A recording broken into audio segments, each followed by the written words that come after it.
ये हम अपनी मांग को मनवा पाएंगे या नहीं मनवा पाएंगे।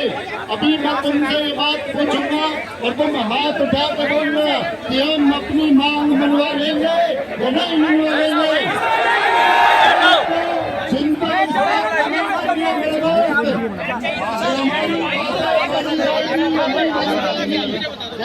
चिंता इस बात की करनी है कि हम यहाँ पर कितने व्यवस्थित तरीके से बैठ पाएंगे। एक मिनट रुको, एक मिनट थोड़ा सा बात बताता हूँ मैं तुमको गांधी जी, ऐसा मेरी रिक्वेस्ट है हर एक अपने साथी से, हर एक साथी छात्र से, हर एक साथी अध्यापक से मैं उनके पैर छू करके उनके हाथ जोड़ करके ये रिक्वेस्ट करता हूँ कि आप सब जहाँ बैठे हैं उससे एक दिलांत का गैप कम से कम कर लें। थोड़ा थोड़ा सब लोग सरक जाएं ताकि बीच में से मूवमेंट हो सके, क्योंकि आप यहाँ 15 मिनट बैठने के लिए नहीं आए हैं, आप यहाँ आधा घंटा बैठने के लिए नहीं आए हैं। आपको हो सकता है यहाँ घंटा बैठना पड़े, हो सकता है आपको यहाँ कई दिनों तक बैठना पड़े। तो मुझे बताएं हम बैठेंगे कि नहीं बैठेंगे? हम बैठेंगे और दोस्त हम सिर्फ और सिर्फ तब उठेंगे जब वो सरकार जो सोई हुई सरकार है, हम तब उठेंगे दोस्त जब वो कमीशन, सोया हुआ कमीशन है, जब उस कमीशन की आंखें खुलेंगी और आंखें खोल करके, जब आंखें खोल करके वो कमीशन देखेगा कि इन बच्चों की आंखों में आंसू है, जब वो कमीशन देखेगा कि इन बच्चों के दिलों में दर्द है और ये आंखों से नहीं दिखेगा, ये कमीशन को अपने दिल से महसूस करना पड़ेगा, ये उस सरकार को महसूस करना पड़ेगा कि इन बच्चों के दिल में दर्द क्या है।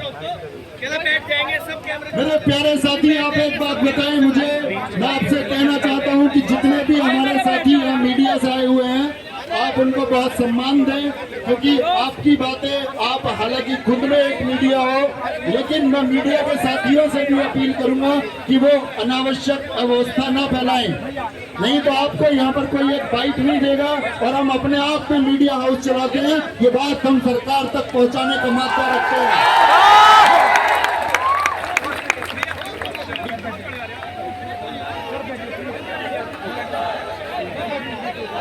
मेरे दोस्त, गांधी जी दांडी मार्च 24 दिनों की यात्रा के लिए चले। उन्होंने कहा ये ब्रिटिश सरकार तुम पर चाहे कितनी भी लाठियां बांध ले, ये ब्रिटिश सरकार चाहे हमको कितना भी घायल कर दे, हम घायल होते रहेंगे, लोग हमको उठा के घायलों को ले जाते रहेंगे, लेकिन जिस लक्ष्य के लिए हम चले उस लक्ष्य को हम पाके रहेंगे। तो मेरे दोस्त बताओ, हम पाके रहेंगे कि नहीं रहेंगे? एक बार मेरे साथ में बोलो कि पाके रहेंगे। मेरे कई साथियों ने हाथ में तिरंगा लहराया हुआ है और हम सबको गर्व होता है कि किसी एक सुधार के लिए हमारे इतने साथी छात्र, इतने साथी अध्यापक, ऐसे बहुत सारे लोग भी आपके बीच में मौजूद हैं, ऐसे बहुत सारे अन्य संगठनों के लोग भी आपके साथ में मौजूद हैं जो छात्रों का दर्द समझते हैं। यहाँ जो प्रशासन मौजूद है, ये प्रशासन भी दिल में जानता है कि ये हमारे ही बच्चे हैं या इनके भी जो बच्चे हैं वो भी इसी तरह अपनी भविष्य की चिंताओं में डूबे हुए हैं। तो प्रशासन को तुम कोऑपरेट करना और तुम सोचना कि ये भी बेचारे मजबूर होंगे उस तानाशाही सरकार के आदेश पर, और इनका कोई भी एक्शन यदि होगा तो ये इस प्रशासन का एक्शन नहीं, उस सरकार का एक्शन होगा। तो मेरे दोस्त, हम डटे रहेंगे और याद रख लेना, हम घायल हो जाएंगे, हम गिर जाएंगे, हम मर जाएंगे, लेकिन दोस्त हम पीछे नहीं हटेंगे। क्या हम पीछे हट जाएंगे? हम मेरे दोस्त पीछे नहीं हटेंगे। जैसे कि मैंने तिरंगा को संबोधित किया, तिरंगा में सबसे ऊपर केसरिया रंग ये दर्शाता है कि हम सब लोग इस देश के वासी इस शौर्य और इस साहस का प्रतीक है। तो मेरे दोस्त, अगर तुम जवानी को आंदोलन में बर्बाद कर दोगे तो क्या ये जवानी इस देश के लिए साहस कर पाएगी? क्या वो शौर्य हम इकट्ठा कर पाएंगे? क्या नेशनलिज्म की वो भावना, क्या राष्ट्रवाद ऐसे देश के लोगों को कंधे पर आंदोलन में, प्रदर्शन में बिठा करके पैदा होगा?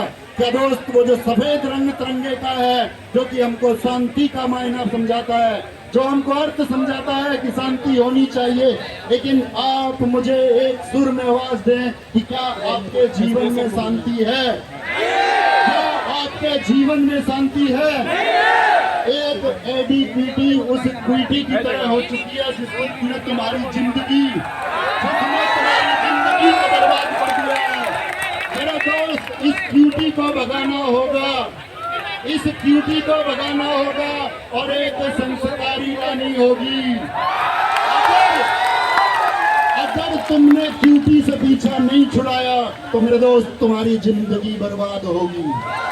तुम्हारी जिंदगी बर्बाद होने के पीछे कारण तुम होगे जब तुम हौसला हार करके एक कदम पीछे रख लोगे।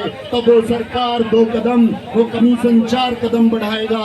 आप कहना कि तुम 1 कदम बढ़ाओगे तो ये छात्र शक्ति 2 कदम बढ़ाएगी। ये कमीशन 4 कदम बढ़ाएगा तो हम इनकी तरफ 8 कदम बढ़ाएंगे और कोई फर्क नहीं पड़ता दोस्त। हम भगत सिंह के प्रशंसक हैं। उन्होंने 121 दिन हड़ताल की, लगातार 81 दिन की भूख हड़ताल।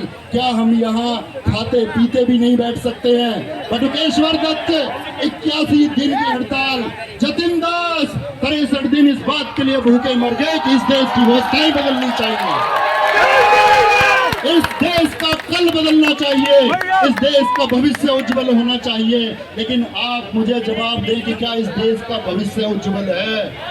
क्या इस देश का भविष्य उज्जवल है? मेरे दोस्त, इस देश का भविष्य उज्जवल नहीं है। जब आप रातों को सोते हैं तो ये सोच के सोते हैं कि सुबह हमें लूटने का कौन सा नोटिस आएगा। आपको नहीं पता है आप जिस परीक्षा की तैयारी कर रहे हैं उसमें कितने गलत प्रश्न आ जाएंगे।